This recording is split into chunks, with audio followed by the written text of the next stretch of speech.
Continuing here.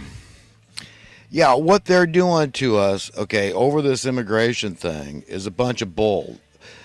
It's been protocol, okay, to deal with illegal immigration, okay, undocumented immigration, the same way for decades. Okay, this is nothing new. Now, just because Obama was lax in trying to do manifold things, it was more than just getting a voting block and saying, well, it's the good guys of the Democrats, so all you Latinos, we want the Latino vote. So we just expect all Hispanics, all Latinos to vote Democrat. Okay, that's one of the playing cards. But another one is this whole business thing. Okay, understand the head count thing.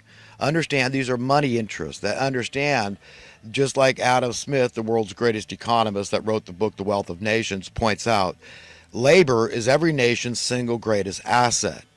Okay, but you got commentators like Bill Kristol out there saying we got to keep the labor class in their place and keep them poor. We got to keep them from being cocky and realizing, and saying, wow, you know what? Just because I do a menial job, I am still deserving of a living wage so I can live a middle class life. There's no reason why people doing jobs that are imperative to the welfare of society, menial as it may be, unskilled as it may be, okay, nevertheless, a vital function of our society to keep the wheels of society turning, okay, and they should be paid fairly. Okay, that's it. That's it. So, I don't want to go into the whole currency debasement thing, what's happened there. We shouldn't need cost of living adjustments. Okay, you could have them go the other way. In other words, well, $1 an hour was minimum wage, say, in 1960. Okay, well, it could be 50 cents an hour now. And you say, what in the hell is he talking about? Well, the worth. Okay, say the buying power is equivalent to having $5 an hour in 1960. See, that would be progress relative to capitalism. True free market supply and demand capitalism. That's progress. Stuff gets cheaper. Your currency increases in worth. It doesn't shrink in worth. That's how your currency, that's how your money, your wealth, your labor is stolen from you by these people. So yes, they want a huge class of underpaid workers. They love that too. And they'll say, oh yeah, but you need them. Who's going to pay Social Security? Social Security's falling apart. But yet we've had these people running the show over there say, look, it'd take a really minor tweak here and there and you wouldn't feel the pain and you could be flush with money and people could be living it up in their golden years and it'd be great for the economy because that money is being spent. It's a basic income. That's what Social Security is. Do you understand how it's good for the economy? I mean, how is it going to help the economy if poor people can't even get their car fixed or can't go buy basic toiletries or anything else, clothes? But yet we're all told on the same hand that consumerism is good for the economy. You understand the hypocrisy, the in-your-face madness? You believe this way, but believe that way. It's like, talk about being schizophrenic and dealing with this paradox. I mean, these evil people are. And you wonder why I call the Chamber of Commerce the Chamber of Communists, because look, I know what's going on here, what nobody else talks about. This communist trend, this fascist trend, this totalitarian, authoritarian, statist trend in our land is not happening in a vacuum. It's being done on purpose. It's being done for a reason. Remember, all these communist countries, look at China, the most elitist country in the world, right? You got a handful of uber wealthy controllers at the very top who have unthinkable amounts of wealth at their disposal. But the average citizen, the lower class especially, has bupkis. They don't get to share in the wealth of their nation. And that's the way they like it. That's where communism leads. So it leads to this wanton wealth and imbalance in the land. That's what's going on here in America. And they're doing it in slow motion. Currency debasement. That's how it happens. Because it always falls on the back of the poor the most. There's no ifs, ands, or buts about it. That's a fact.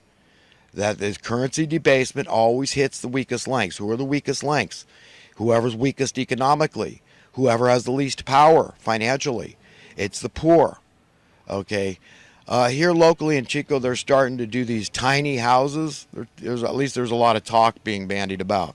But even this is controversial because as humiliating as these are going to be very strict villages where you still got to pay a couple $100 a month. It's for like senior men or something. And they're these coffin apartments, basically. Doesn't look like there's any plumbing, any electrical in them. And yet these are the things they're going to charge $200 a month. It looks like, talk about an internment camp. I mean, why don't they put the immigrants in there? Because you see, they don't want to. They want to spend the Section 8 money. Okay, how else are these people getting help? How else are they surviving? They come here with no money. They've got to be getting social services. Some of them are pretty shrewd, and they just sneak right under all the. They don't even mess around with that. We got 118 people found living in one house. Well, that's one way to pay your rent. Even if your rent's $1,000 a month, that's still less than $10 a month per person. So yeah, that's affordable rent in anybody's book. So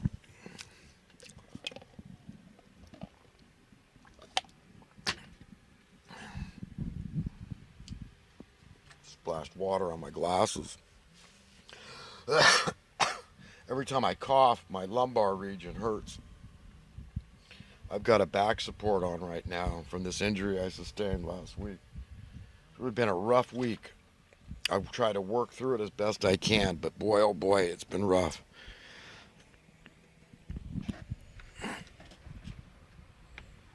Bending certain ways isn't too bad, but other ways it just really sends a shooting pain in that lumbar region. So really, you've got to understand how our land has been decimated socially, politically, economically speaking.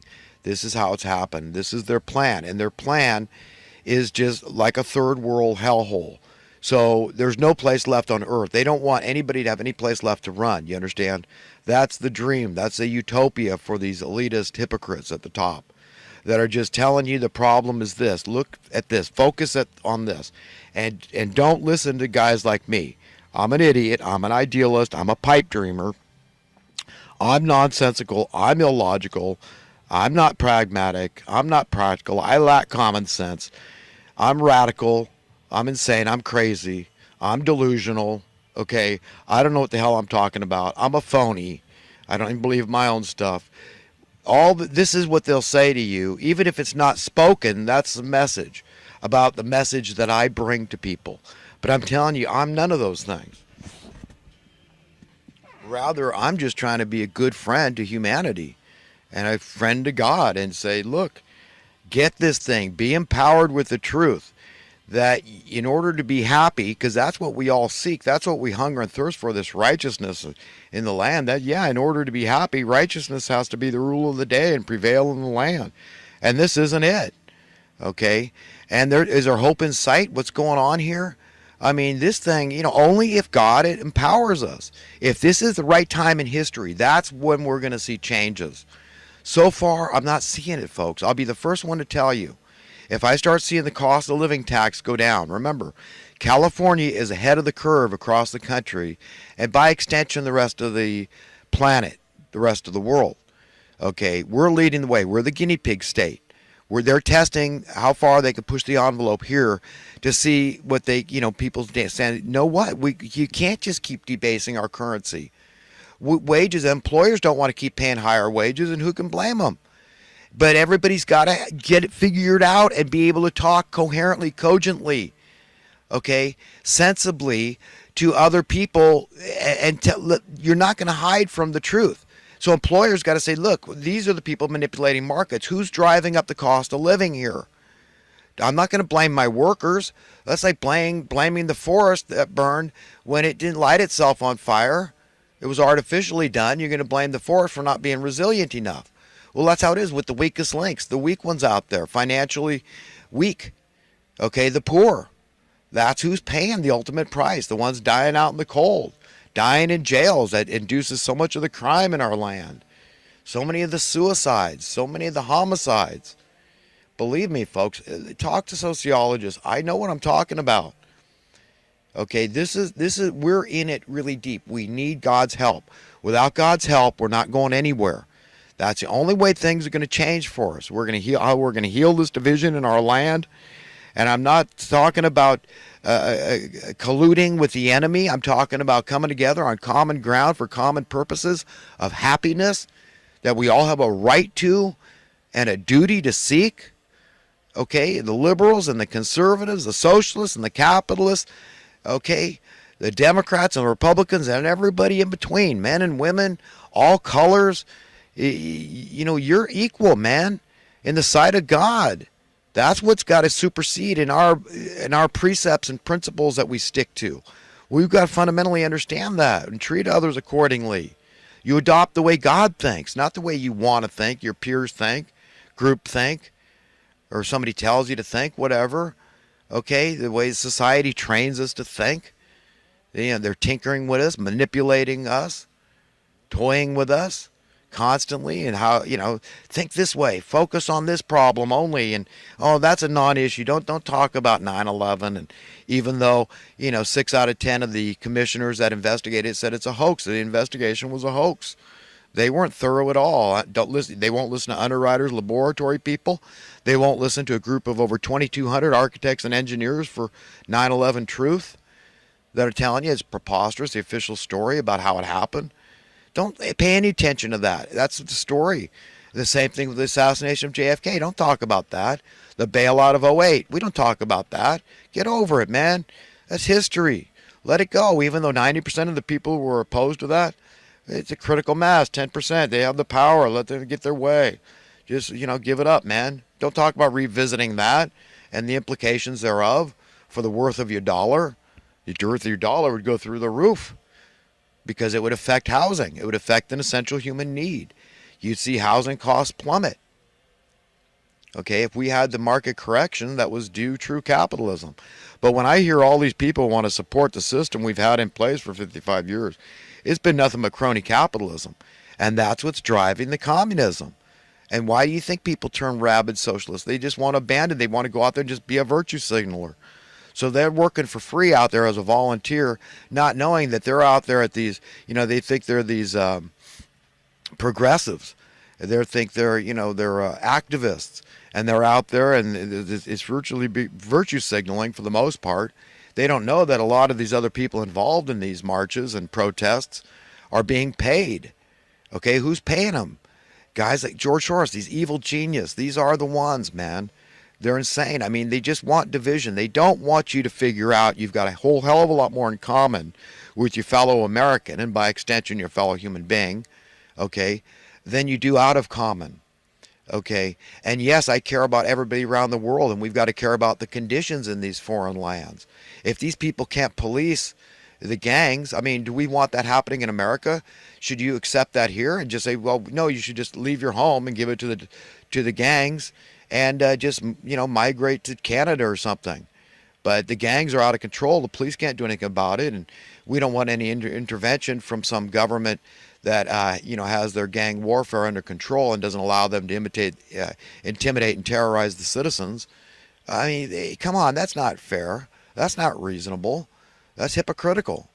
That's a double standard. I mean, no. What's good for the goose is good for the gander. We need to set a good example. If we're going to help any country, then, like they say, you teach best by example. So we've got to have borders until the day the Lord says that we don't, okay? And that is biblical. He's going to do this thing for the healing of the nations when we all realize we're one nation under God. The entire planet is one nation under God, indivisible, with liberty and justice for everyone. That day is coming, folks. And, in my mind, it can't get her soon enough. But like I said, I'll tell you, when the worm turns, I'll let you know. But the evidence for the worm turning is that my cost of living tax is going to go down. And I'll know. Okay. In the meantime, they're just trying to skate from this homeless issue as much as they can, because they don't want, when they report this immigration issue, the inhumanity of how we're treating the immigrants, the illegal immigrants that want to come here, just leapfrog over the legal immigrants, right? And just say, well, we don't have any regard for that.